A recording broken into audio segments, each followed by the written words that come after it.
Hello everyone and welcome back to the Spice Squadron episode 3. That's this one.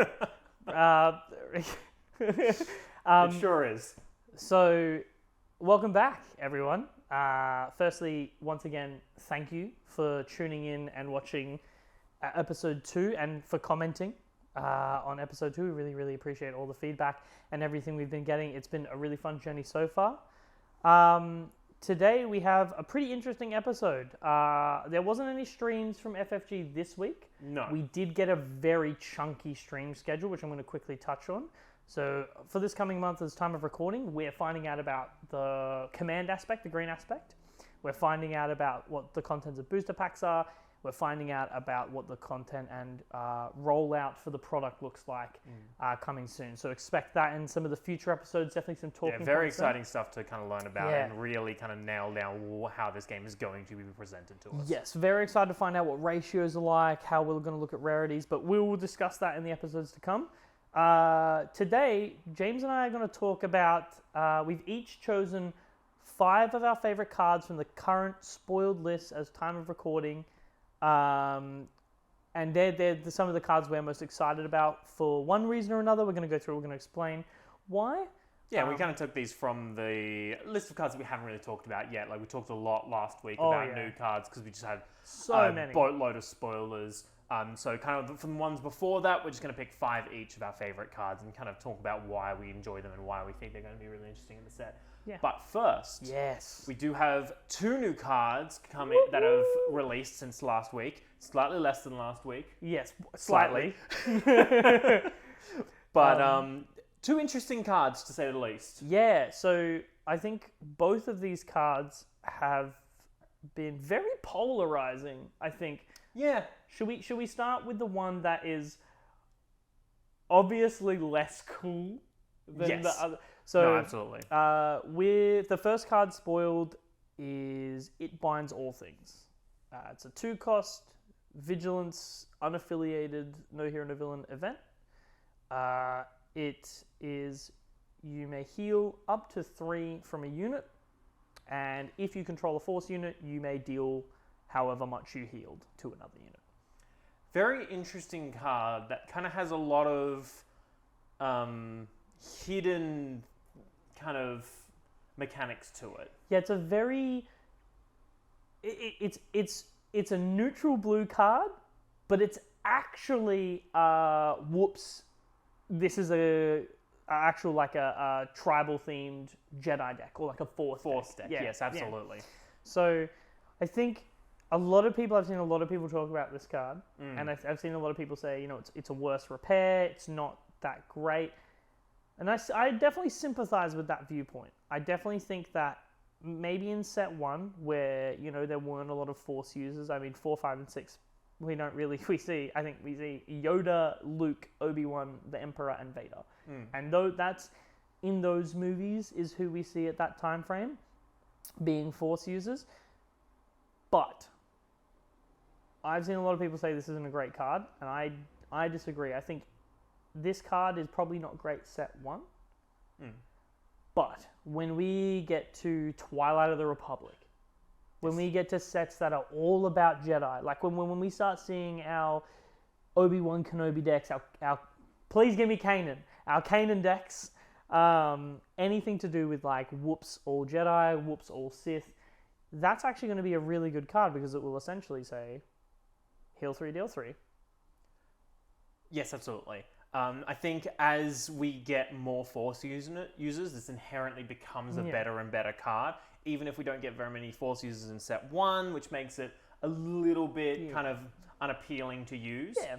But it also kind of has a few caveats on it as well. For instance, you can't use it on someone with only 1 damage on them and still deal the 3 damage. So you heal 1 and you'll only deal 1. Yeah. So it does kind of have that drawback of you need someone to be at least 3 health injured to get the full use out of it, which, especially early game, can be a little bit hard to... Yeah, you can, interestingly enough, you can actually heal an opponent's unit, and if you control a force unit, deal 3 damage. So that's fine in the event where maybe your opponent has a unit that is damaged. You don't care too much about it, but maybe they have a Sentinel. Maybe they got a Cloud City Wingguard. A way to move the damage over exactly to a target that you'd more want it to be there. So all in all, I know a lot of people have been complaining like, oh, it's not like it's in a rare slot, it blah blah blah, and I think that honestly valid, fair criticisms to the card itself. But I think when we look at the bigger picture, firstly,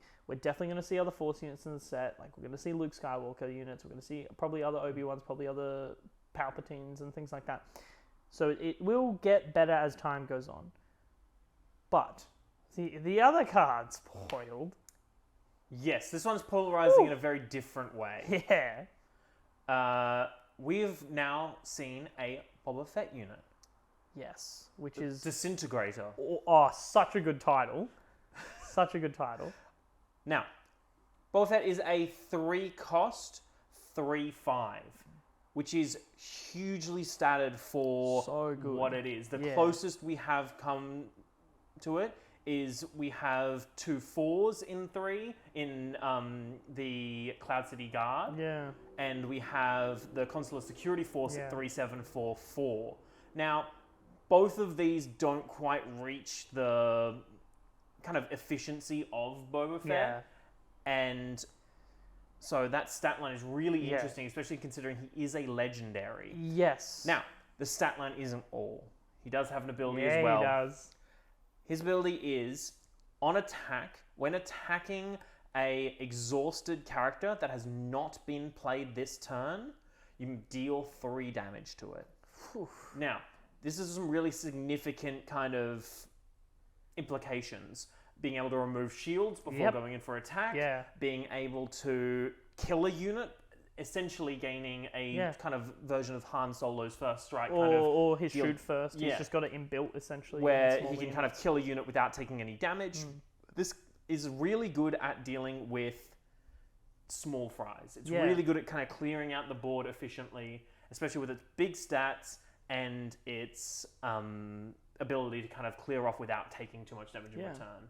And its health is something that I really want to highlight here, because while it's still in range of something like Force Choke, you would be able to draw off that. And when you move on to other sort of really heavily used removal, the first thing you think of is kind of open fire. Yeah. And that is perfectly statted to kind of... dodge it. Just gets around it. Exactly. You're just not going to be able to remove it off the field very easily without giving your opponent a card or swinging multiple things into it. It's just a card that seems like it can really stick around, and that's really what it wants to do. Yeah, for sure. Because of his ability, he can't attack things the turn... Well, he can attack them, obviously, but his ability won't activate on the turn they play them. So you have to wait for them to kind of untap, swing into something, then you can kind of start to remove it. Yeah. So he's really good at kind of removing things that have been played previous turns, but for instance, leaders, he's not so good at removing because they'll come down ready, they'll swing, and then he still only has that 3/5 stat line to kind of combat them. Yeah, so I like to think of him, he's really solid. Like, we've seen the ability to ping damage in Vader be just exceptional. The card itself is just really well statted. My opinion, I don't think it's overpowered. I think it's really good in the deck it does. It's a great tempo and control card. You mentioned we've seen some people say it's aggressive. I would classify aggression as going for the base and knocking your opponent's base down really quickly. Yes, I would definitely say that this card almost always wants to swing into your opponent's cards to clear their board, to untap with your Boba leader, or just clear their board to make way for your bigger boys. This card is awesome. If someone uses Vanquish on it, cool. Pay 5. Yeah, you've absolutely gained some value from that. Yeah, and I think that's kind of the key thing when you're looking at Boba, is he seems like a card that most of the time you play him, he's going to get you value. Yeah, absolutely. And that's huge. And I think that he's also, and don't take this as like us just saying, oh, Boba's amazing. He's a great card, but I've seen a lot of people say he's too strong as well. And I happen to disagree. I think Boba is great at what he does in the decks that he needs to do it in. But, you can still get around Boba. If you have bigger units down, he swings into them, he deals the 3, but he's still going to die. And I've definitely seen the argument of because his stats are just kind of a cut above the rest at the moment, are we going to see legendaries just be better than the commons and uncommons, which is something that people don't really want to see. They don't want to have to find these legendaries just to play their deck. Yeah, that's understandable. And I think in this case, we just don't know yet. Yeah. And Boba's stats are higher because he has a job to do. Yeah. And he's built to do that job. And that job requires a little bit of a bump to stats. Whereas I think other units, while they might have really cool abilities, won't be statted highly as well. And so I think we just need more information before we can start saying. I agree with that sentiment. I think, honestly, personally, I think that Boba's a really good unit.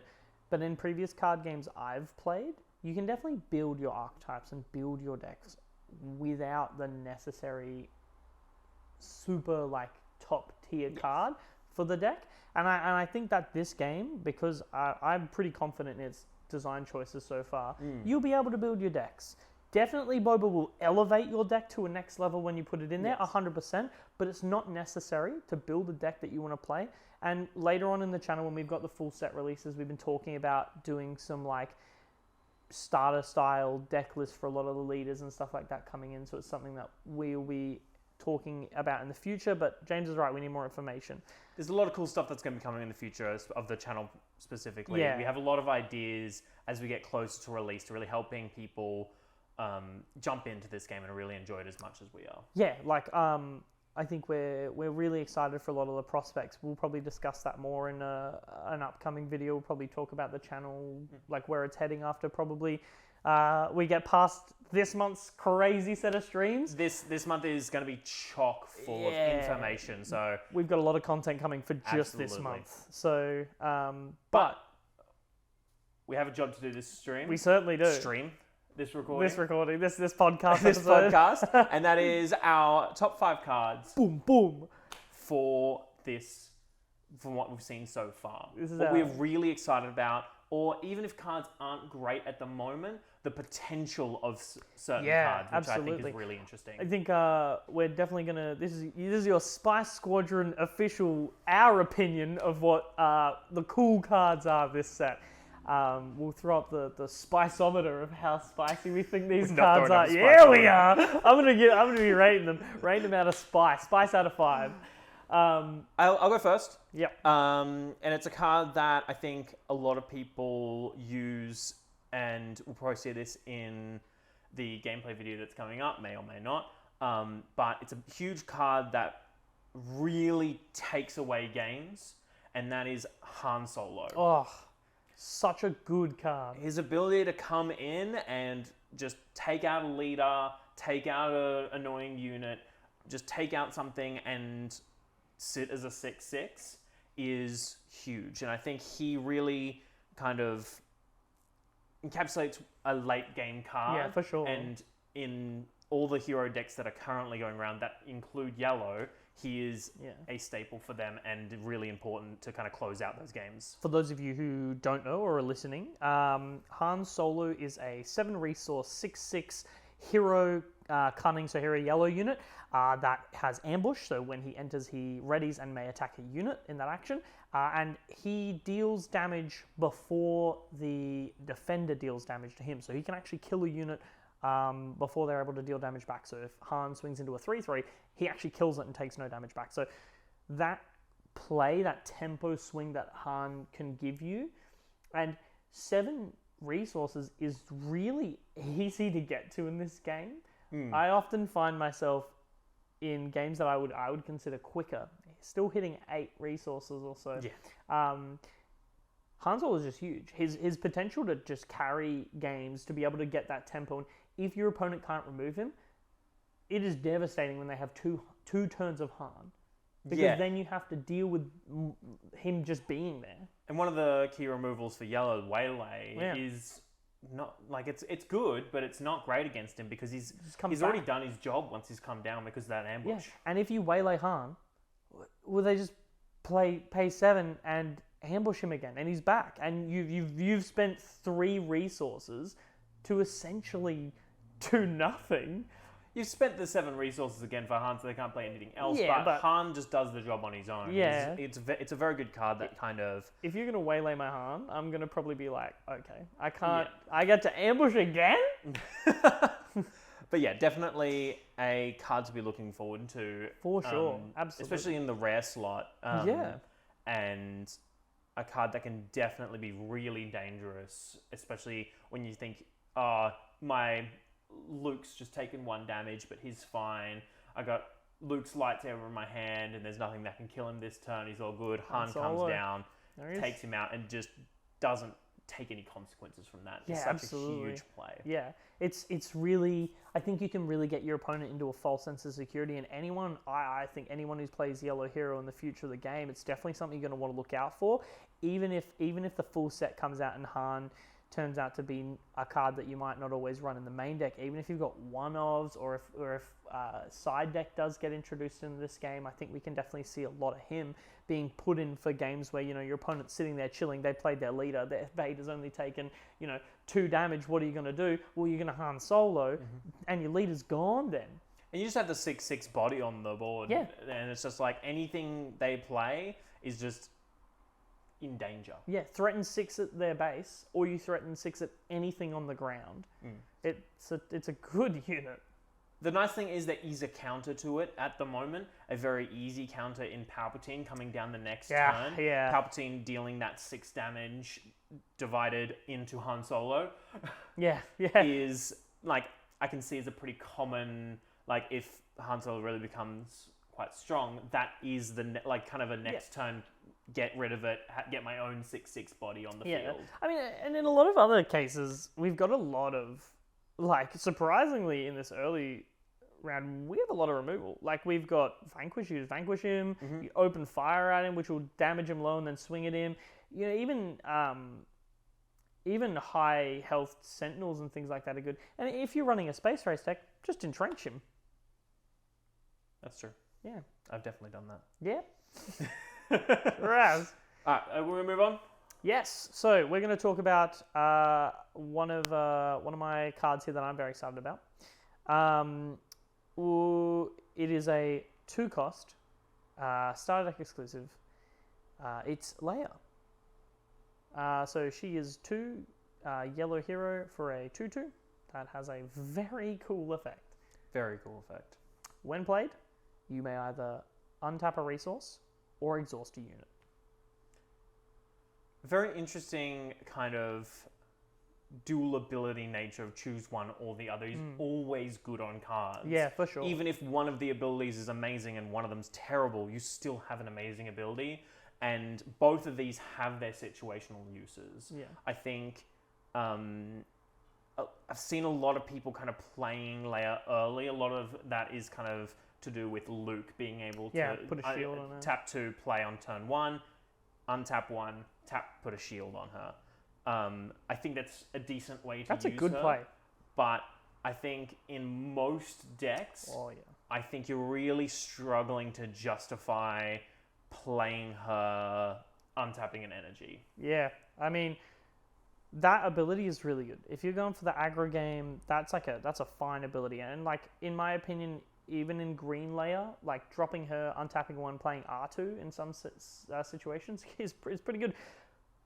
But man, exhausting a unit, which is ground or space. Yeah, just a unit. Someone's played their Vader, Leia. Yeah, he's exhausted. It's just so good being able to, like, a lot of the time, especially if it's a big unit, they play it, it's tapped. Next turn, they untap it, you tap it down again. They have to wait a whole nother turn, and it's just able to, for 2, like, just taking care of a 8-cost unit for the turn is such a good investment that it makes especially when you get later in the game, it makes the untapping 1 just really hard to justify. Yeah, it's hard to justify in the late game. The card is such a good disruption piece. You played your Han Solo, I play my Leia, I tap him down. I now have another turn to get my answer to Han Solo, my answer to your Vader, my answer to... And you've got another body on the board that can swing to base, swing into the units to clear off of. It's just all in all, she's just really good. I think she provides a lot of value on a low-cost body that's easy to include in a lot of decks. Yeah, I think a lot of the time if you're playing Hero Yellow, Hero Cunning, you're going to be including Leia in your deck. 3.5 out of 5 on the Spiceometer. We didn't rate the first card, and Han Solo is going to get a 3 out of 5 on the Spiceometer. All right, we're going to move on to my second card now, and it is also a starter deck exclusive, but this time for the villains, and that is Admiral Tarkin. Grand Moff Tarkin. Sorry, Grand Moff Tarkin. They all look the same. Admirals, I mean. This card is great, and it's great for a very specific reason in there isn't a lot of unmitigated draw in the game so far. We kind of have a couple of draw pieces here or there. C-3PO, which can go link with R2. We have Yoda on the death. red spaceship. Yeah. It's not a lot of good draw right now. Yeah, but and I think that's where Tarkin really shines at the moment. Not only being a play draw 2, which would be fantastic, but a play look at the top 5, choose 2 Imperials and put them in your hand. Especially in an Imperial heavy deck, I have never not found 2. Yeah, I think it's really hard to whiff with him. So, and for his costing, he's pretty good. He's a 4-cost green villain, so command villain for a 2/3 body. With when you play him, you look at the top 5 cards of your deck, reveal 2 Imperials, put them in your hand, rest go to the bottom of your deck. Yeah, I think if this card was an event that was a 4-cost, look at the top 5 cards, put 2 Imperials in your hand, it would be a decent card. Yes, but... And I think that the fact that you get this 2/3 body as well, and I know people might look at it and be like, well, I'm paying 4 and only getting a 2/3 body. It's like, you're not playing it for the body. No. The body's an extra piece that you get to play. Like, you get to swing in something, you're you get to paying trade something 4 away. To selectively choose, and that's actually really big. Draw 2 is fine. Looking at the top 5 and going, oh, here's my Snowtrooper Lieutenant, or my Veers, or my Relentless that I need right now.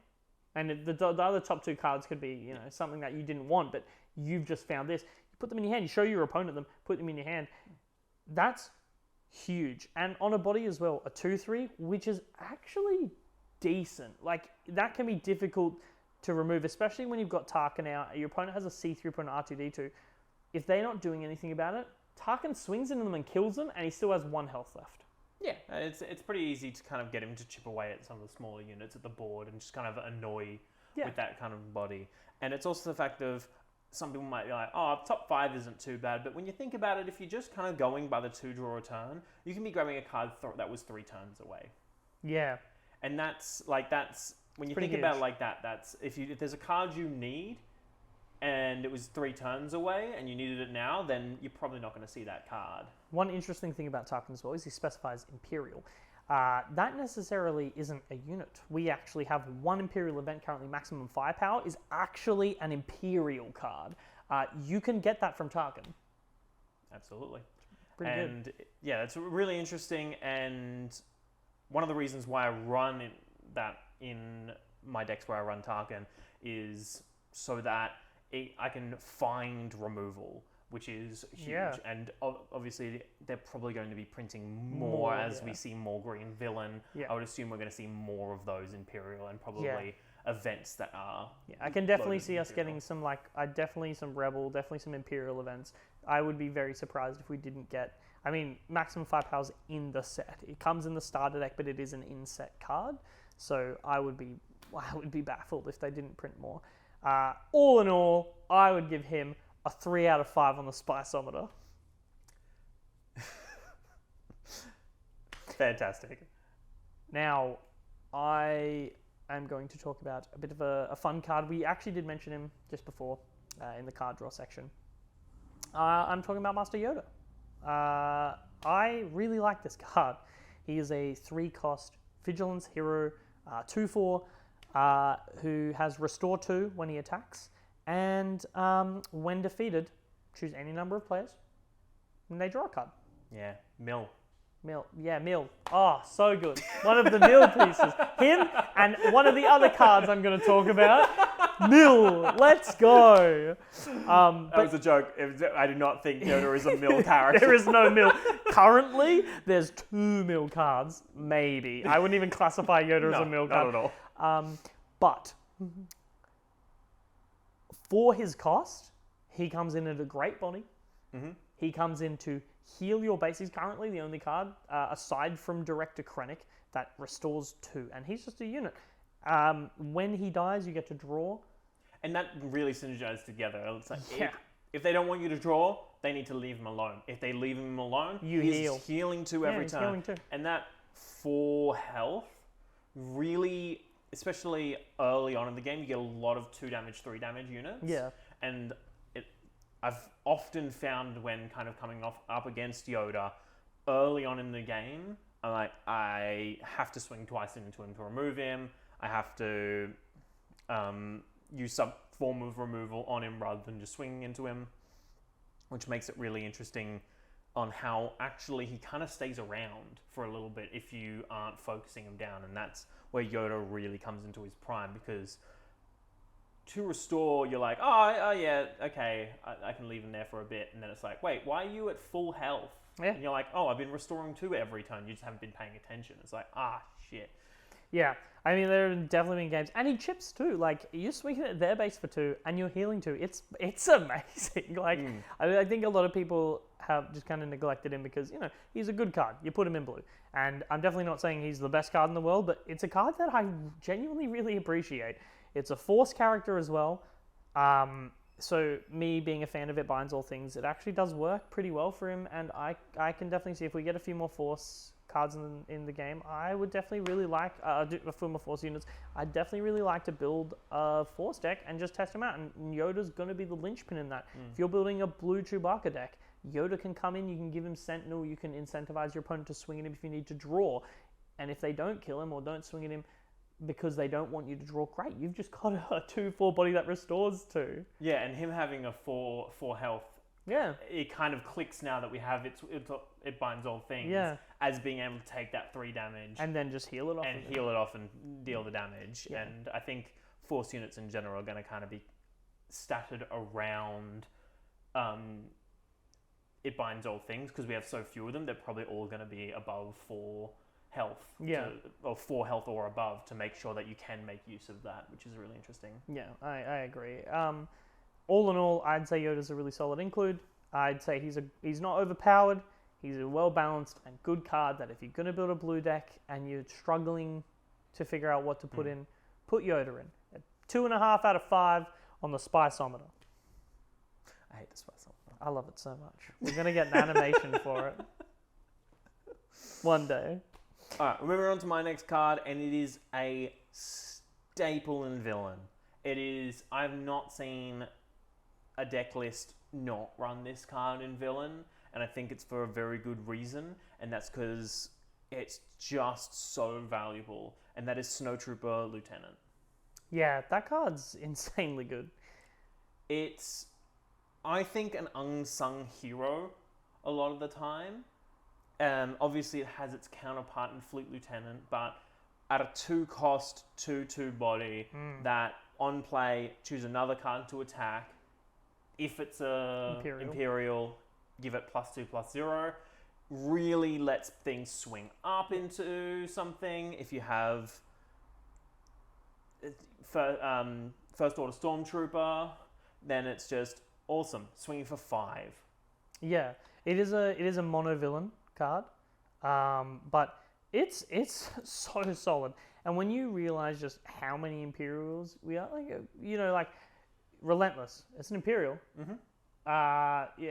Tarkin's an Imperial. Vader is an Imperial. Can swing with Vader with it. Yeah, you can play Snowtrooper Lieutenant to swing with Vader and just get in there for 7. Yeah. With a ping 2 at a unit. For a 2-cost, it provides so much value to swings, while also just giving you this generic 2/2. Yeah, for sure. And it feels like that is, as we're kind of looking at all the cards, the generic small person is 2/2. Yeah. And just to kind of have that on the board, where when you're playing something like Surprise Strike for 2, it's giving you +3, +0, but it's an event. It's not giving you that body on the board. This in the long term is essentially 4. Yeah, absolutely. At minimum. And I think it's really like Fleet Lieutenant just mentioned earlier. That's a good card. Yes, absolutely. This is a turn earlier.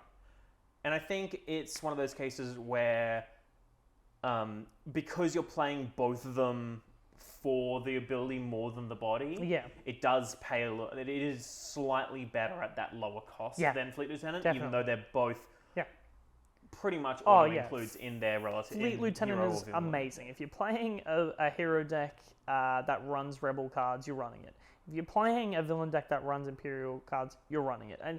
But I really do think it has that edge, being that 1 cost less, because mechanically they're essentially the same.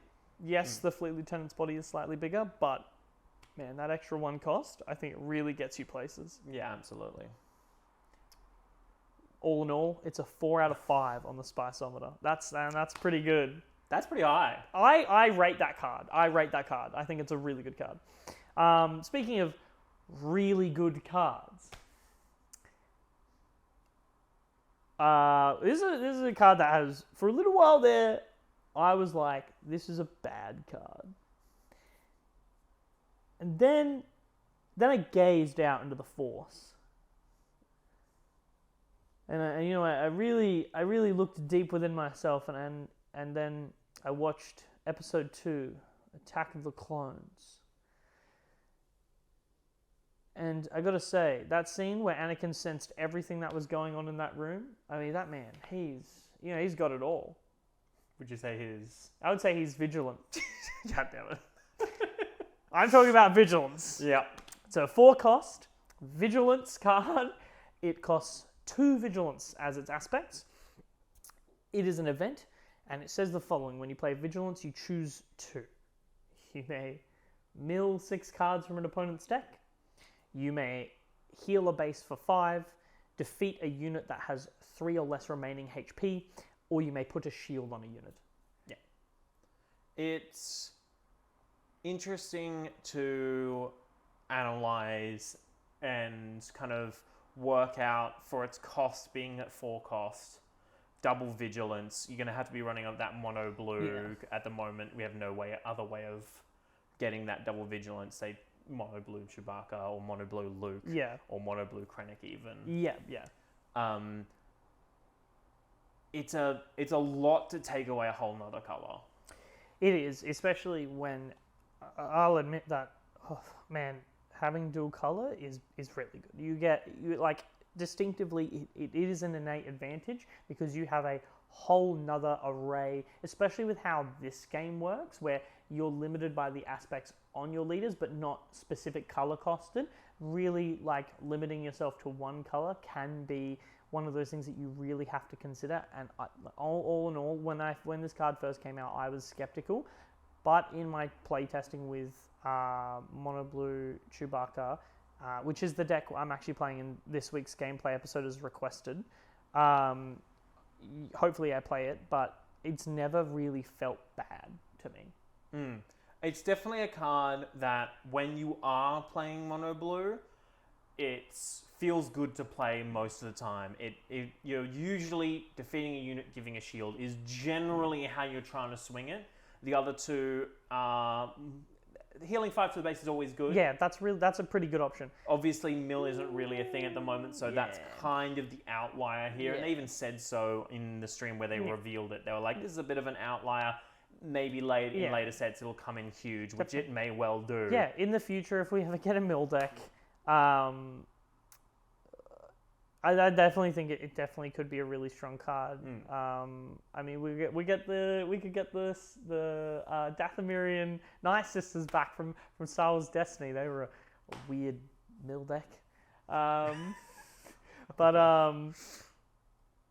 the mill 6 is definitely the outlier. But all 3 of the other options, genuinely, I can see why this card's put in the legendary slot, and it makes me excited for what Command's going to do, because I believe I would be really surprised if we don't see Command on the stream. No. I think they showed Vigilance during the Vigilance stream. They'll It show would make Command sense to during show the Command. Command stream. And I can see what they were going for with this card, and again, with much like with a lot of cards, I feel this will only get better as we go. Yes. I think the only thing that kind of gets me about it so far is Vigilance is a card that I would run in a mono blue deck. Vigilance is not a card I want to make A mono blue deck for. Yeah. And I feel like that's a little bit just me and what the card does. And also a case of, I think in these first couple sets, the first set especially, it's going to be hard to justify monocolor.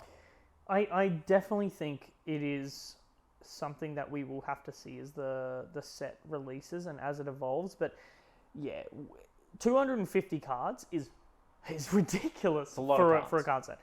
But for 250 cards for the whole first set, I as much as I really like this card, and I definitely will, I will probably, when on release, I'll probably just build Mono Blue Chewbacca as my fun deck to have when people are like, I want to learn how to play the game, I'll be like, check this deck out.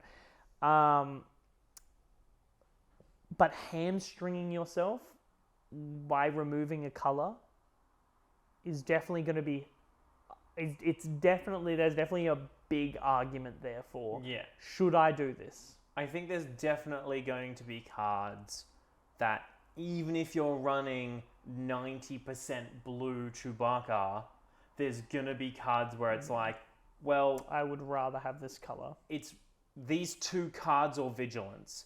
And I think that's going to be a choice that often moves towards, I'm going to choose these two cards. I personally do believe when you're tossing up that option, Vigilance is a pro because it's a good card.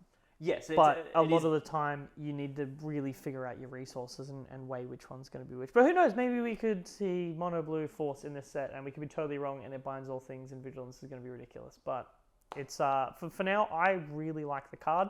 I'd say its practical application in a Mono Blue deck is phenomenal. But the question therein lies: do I want to build a Mono Blue deck? Yes. 2 out of 5 on the Spiceometer.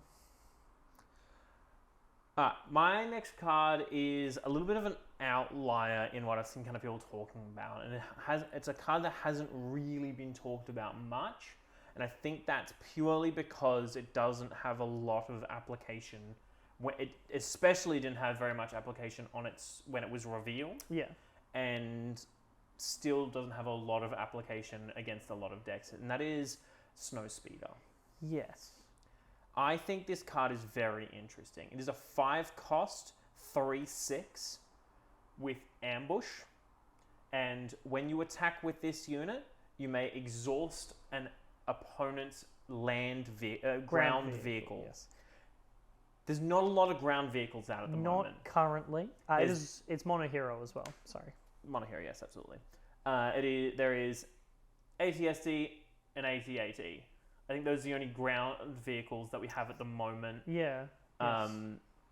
But anytime I've been testing decks, this card has come through as a nuisance. Yeah, it's a great card. And I think that's really what it excels at, and quite thematically so. Yeah. It knocks down your AT-AT. It's a nuisance. It's annoying. It's not a big threat by itself, but it's, as long as you have the initiative, you're tapping down on that ATSD every turn. And I mean, we discussed 2 cards here that I think we can really pull back on and kind of bring into this. Leia, exhausting unit is great. Han Solo or Boba Fett being able to get down those smaller cards is great. This does both. The ambush and its ability, you don't have to swing into the card you exhaust. You could play this card, swing into their, swing into their fleet commander, swing into their cell block guard, and rest their AT-AT. And that's really good. And yeah, your Snowspeeder takes some damage, but it's still alive. And then they need to really think, do I dedicate the resources to take care of this card, or do I just let my opponent swing first with it every turn to tap down my AT-AT? Yeah, I think it's Often when it comes onto the field, it is a threat, not necessarily to your base, but to your board in a lot of ways. Getting rid of some units, tapping down other units. And I think it is a card to keep your eye on, if nothing else. For sure. Because every single ground vehicle that comes out after this point makes that card a little bit better every time. I think one thing to consider as well is with what they're going for this game, the creators have said it, they're really trying to focus that hero-villain divide. This card is mono-hero, which in my opinion, hero and villain they're the colors that were literally designed to be splashed. If it's a great card, and if you're running a hero deck, I strongly urge you to put this in at a 5 cost 3/5. 6. It's 3/6. From 5 cost 3/6. It's a great card, and I think James is right. Every time a ground vehicle comes out, it gets a little bit better. This card, again, if sideboards are a thing, we don't know yet. We haven't had a discussion about competitives yet. I think that's coming later. It definitely is coming. They have announced that it's coming. But if we do get something like sideboards, this is a great sideboard card. If we don't, just run 2. It's a good card. And definitely that with not very many ambush units around, and ambush is just a really good keyword. Ambush is so strong. Can really catch people off guard. Yeah, I hope we see an ambush saboteur. That'd be pretty whack. That'd be interesting. So, I do have another card to talk about, but I did this a bit weird because I'm weird.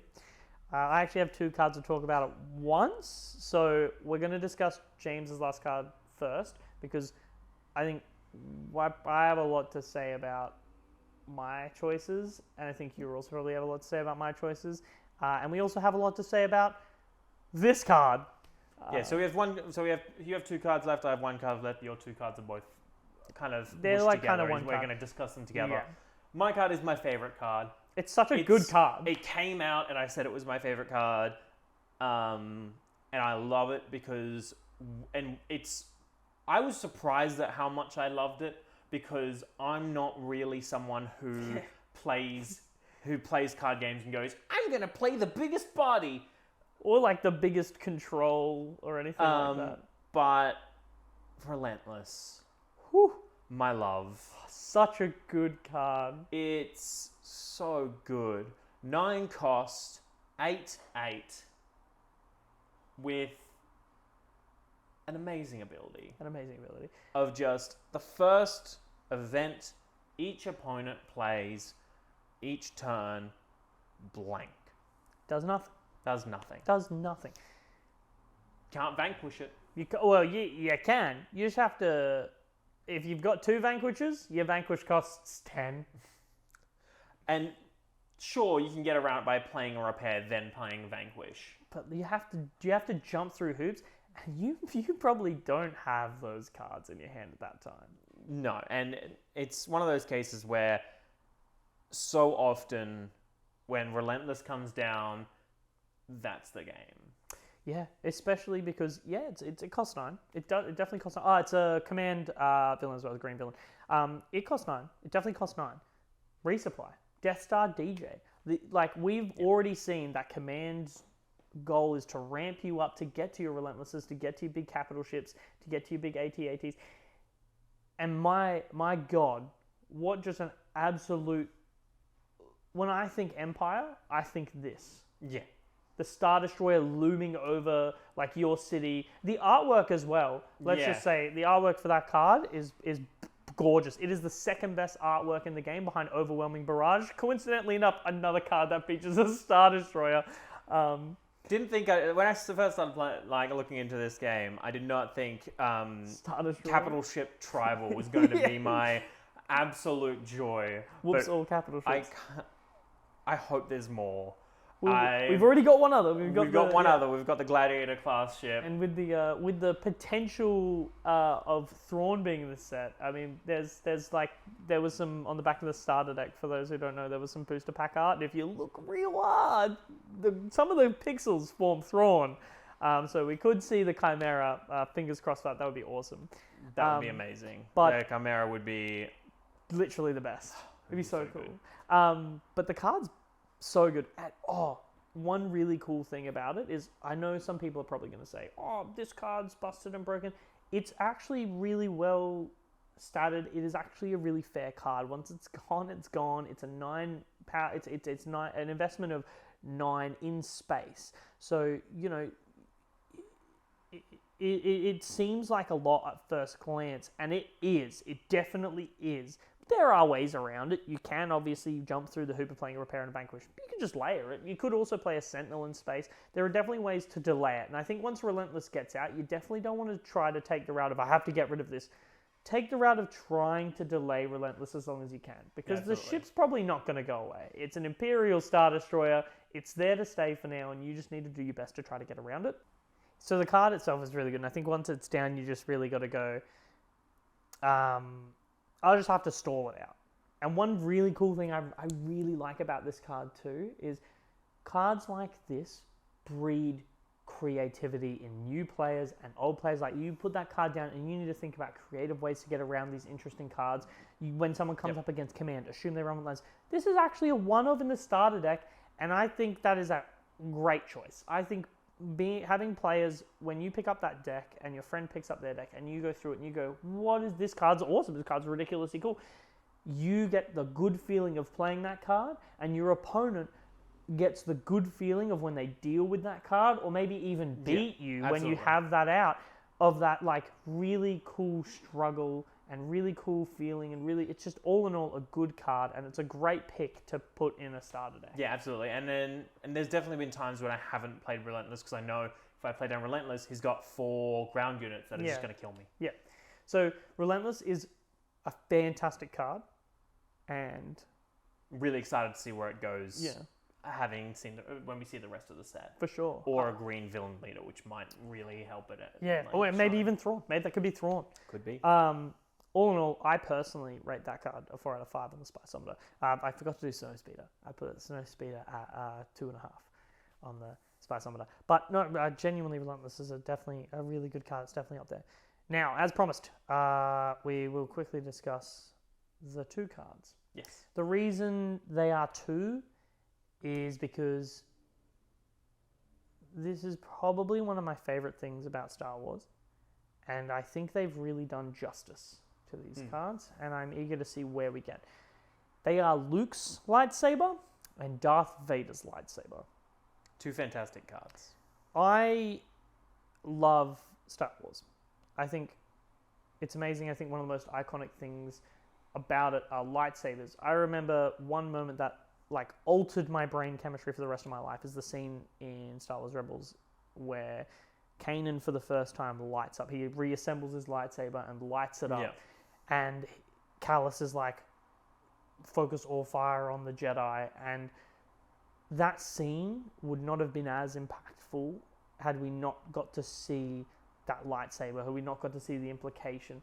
And it is a weapon that signals what Star Wars is about. Yeah, when you think Star Wars, you think lightsabers. Yeah. It's synonymous. The struggle of light and dark represented in them. And these cards really represent the characters well.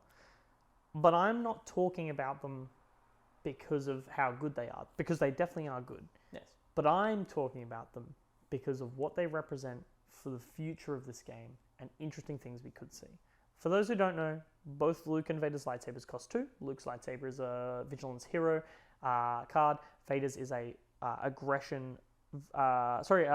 Vigilance Hero card, and then Aggression Villain card for Vader's lightsaber. So red, black for Vader's, blue, white for Luke's. Luke's lightsaber says, when it is played onto Luke, you heal all damage from Luke and put a shield on him, which is ridiculous. Very good. And he gets +3 power and +1 health. Darth Vader's lightsaber, equally as ridiculous, gives +3 damage and +1 health. And when played onto Darth Vader, you may deal 4 damage to any unit. Neither of them can be equipped onto vehicle ground units, neither of them can be equipped with vehicle units. But they are amazing. Both of them are so powerful. Both of them really represent the characters. I think both of them are both quite strong upgrades at 2 cost, giving a 3/1.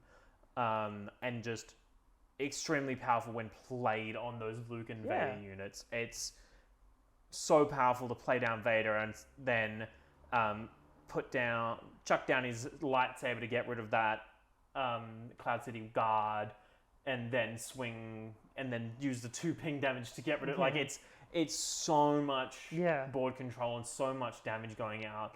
And then Luke's lightsaber as well being people trying to deal with Luke, and then you just heal him and shield him. And it's just both those cards really work well in the decks they're kind of put into, and really show how FFG kind of cares about this thematics that's going on, and how it kind of, you see the character and you put the lightsaber on, they just escalate in threat. And I definitely think, and I'm excited to see more of these cards. They don't necessarily have to have effects that activate when played on the specific characters, but I really would like to see FFG continue on the fact with releasing legendary items associated with the characters.